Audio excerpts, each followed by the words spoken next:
The action of the narrative occurs in Gotham City in 1981. Arthur Fleck is a professional clown with the entertainment business ha-has. Although he suffers from severe depression, he is able to maintain a modicum of hope by putting on shows and making other people laugh. He has been hired to promote a shop by dancing and waving a sign. One time, a group of punk teenagers steals the sign, and Arthur has to chase them into an alley to get it back.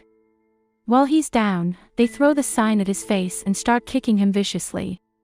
Today's Gotham is plagued by violent crime, high unemployment, and widespread poverty. A social worker helps Arthur with his medication and persistent mental health difficulties.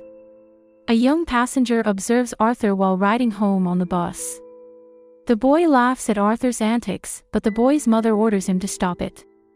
Arthur's laughter soon becomes uncontrollable and hysterical. He gives his mom a card that explains his mental illness and why he laughs the way he does when she confronts him about it. When Arthur gets back to his high-rise apartment complex, he finds his sick mother, Penny, waiting for him.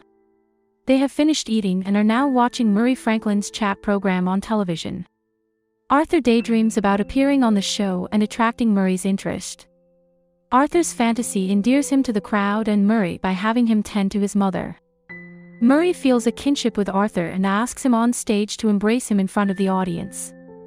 Penny used to work for Thomas Wayne, and it turns out that she is enamored with the millionaire to the point that she has been writing to him to try to improve their financial situation.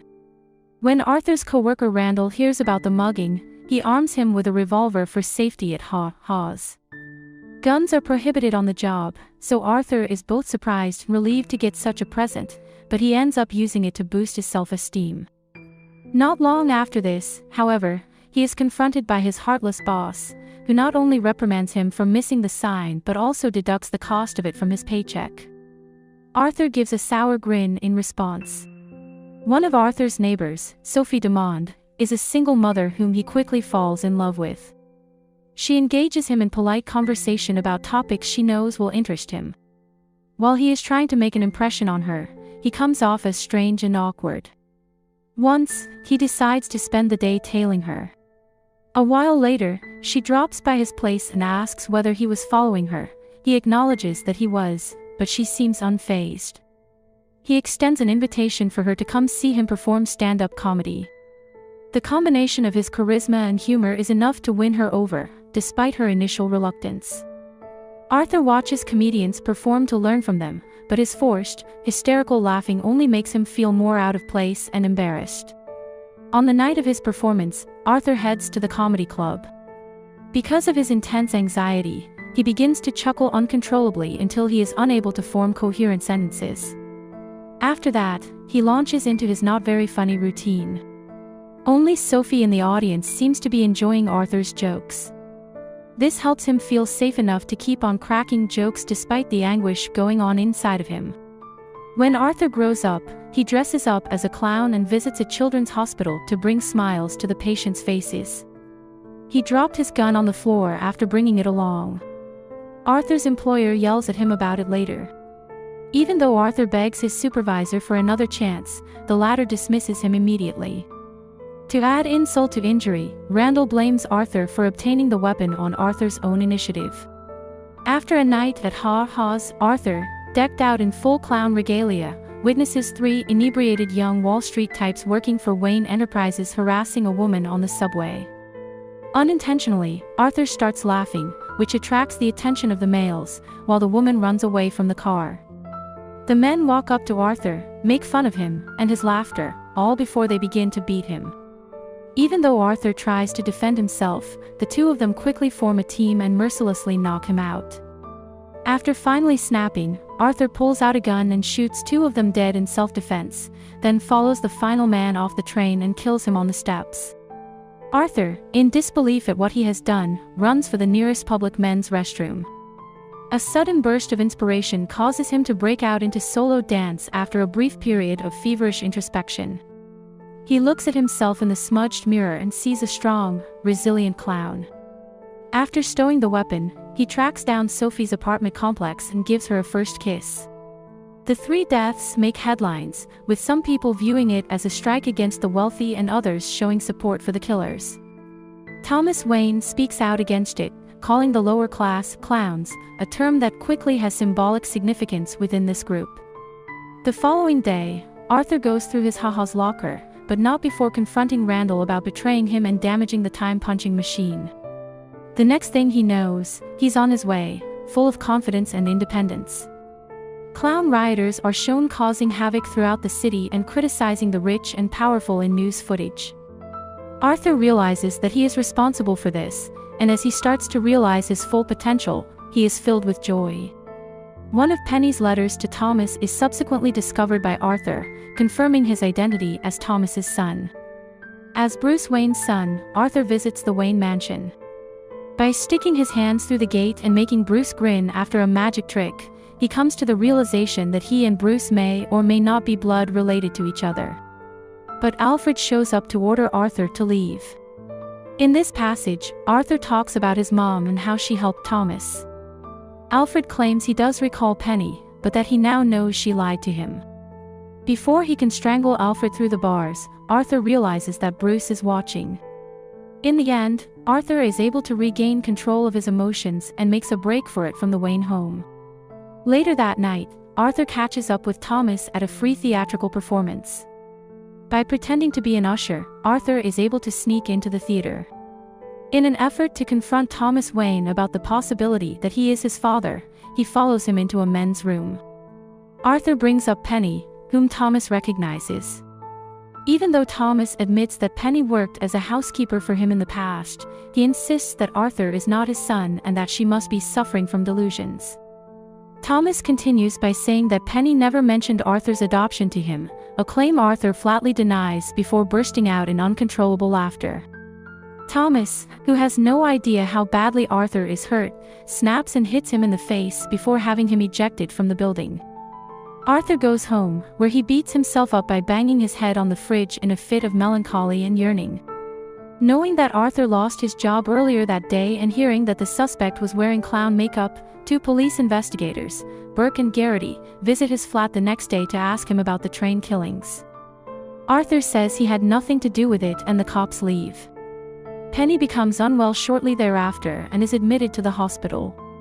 Sophie waits patiently for Arthur to finish caring for his mom. When Arthur watches Murray's TV show from the hospital, he is wounded to find that Murray used a clip from Arthur's stand-up routine as an opportunity to humiliate Arthur. Murray's show's representative calls Arthur later. Arthur hesitantly agrees to appear as a guest after being asked to do so. After researching past guests' interviews on the comedy program, Arthur chooses to end his own life in front of the live audience to get a reaction. On the hunt for concrete evidence, Arthur visits Arkham Asylum and meets with a clerk named Carl who maintains a file on Penny. Carl denies Arthur access to the file he requests, so Arthur takes it and leaves. After sneaking off to a dark stairwell, Arthur opens the documents and reads them, discovering that Thomas was speaking the truth. When Penny adopted Arthur, he had been found abandoned as a newborn, but the truth is that she beat him, tied him to a radiator, and generally treated him like a slave. According to the paperwork, Arthur's laughing disorder was likely brought on by a brain injury. Back at the hospital, Arthur tells Penny that he once felt his life was a tragedy but now realizes it's a fucking comedy. So saying, he suffocates Penny to death. After getting back to his own place, Arthur breaks into Sophie's place. Afraid for her daughter's safety, she begs him to leave after she sees him. To Arthur's inquiry as to whether or not she has ever experienced a truly awful day, she says that she doesn't even know him. This demonstrates that prior sightings of Sophie were merely in Arthur's imagination. Arthur, shattered and irritated, apologizes for his intrusion and storms out of Sophie's flat, leaving her alone. Prepared to go on Murray's show, Arthur begins by painting his face white. Former co-workers Randall and Gary, a short man, pay a visit to him in his apartment. After hearing the news of Penny's death, they express their condolences, but Randall then starts talking about how he and Garrity were visited by Burke and Garrity at their apartments to ask them about the subway killings. Arthur breaks when he learns Randall is merely trying to use him to cover his own butt. He stabs him twice in the face and then smashes his skull against the wall. Gary, afraid, challenges Arthur's actions and begs to be released. Arthur concedes before frightening him jokingly. Gary tries to open Arthur's door but can't reach the lock because of how tall Arthur is. To which Arthur readily agrees, pausing only long enough to congratulate Gary for being the first good person he's ever met. Arthur gives Gary a peck on the head and then releases him. The next step is for Arthur to dye his hair green, apply full clown makeup, and change into a burgundy outfit. He proceeds to dance down the hallways, reveling in his own madness and the freedom it affords him. When Burke and Garrity spot Arthur dancing on the street, they immediately rush in to make an arrest. As they pursue Arthur, he escapes into a subway car full of Gotham residents who have been inspired to dress as clowns in response to the murders. When Arthur dons a clown mask he stole from a protester and accidentally sets off a fight on the train, he finds himself in a bit of trouble. A clown impedes the investigators' pursuit of Arthur, and Burke kills him in a scuffle over the revolver. As the police swarm the location, the clowns pull the investigators out of the subway and begin beating them mercilessly, allowing Arthur to escape. Arthur and Murray, and his agent Jean, meet in the TV studio. To start with, Arthur requests that Murray introduce him as Joker, as that's what Murray called him in the clip. To Murray's inquiry as to whether or not the political motivations behind Arthur's clown makeup, Arthur responds, "Not something I put much stock in. That's because I don't have any faith in anything." While waiting to be presented, Arthur notices that Murray is showing a video of an unsuccessful attempt by Arthur to crack a joke. Arthur's goals and thoughts shift as a result, and he eventually breaks out into dance for the crowd. He makes a terrible joke-telling attempt at Murray, but the latter finds the joke hilarious in its dark humor. Arthur continues by confessing to the murders in the subway after being challenged with this.